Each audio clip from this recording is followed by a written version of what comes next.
Përshëndetje sërish shikues të Report Televizion, do ta përcjellim së bashku dhe këtë hapësirë informative. Unë fillimisht me titujt kryesor të saj. Për 11 maj, partitë nuk kanë mundur të shmangin kandidimin e personave me të shkuar problematike, mes të cilëve dhe kryetar partir si Sali Berisha dhe Ilir Meta. Nga PS, kandidatët me njollë në formularin e dekriminalizimit rezultojnë më të pak në numër, por me vepra më të rënda penale.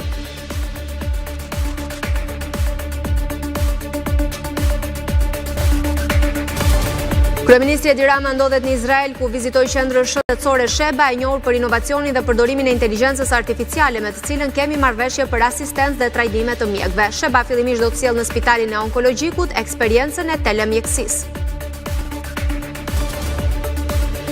Miliona amerikanë vëshuan në rrugë kundër presidentit Trump dhe Elon Musk pas politikave të fundit që mund të sjellin pasoja për konsumatorët. Shumë studentë huaj mbanin maska për të shmangur identifikimin dhe deportimin. Një tjetër operacion i Reneas dështoi në Shkodër për gjetjen dhe prangosjen e Elion Hatos, i shpallur në kërkim në kuadër të dosjes Metamorfoza prej vitit 2023. Burime thonë se janë shoqëruar 6 persona, mes të cilëve edhe vllai Hatos.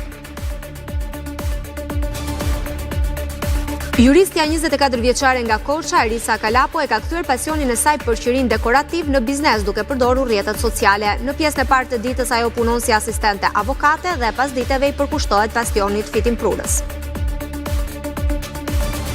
Kryeministri Albin Kurti mblodhi Këshillin e Sigurisë së Kosovës, ku ngriti shqetësimi se Serbia po tenton të destabilizojë vendin, duke sabotuar themelimin e institucioneve të reja pas zgjedhjeve.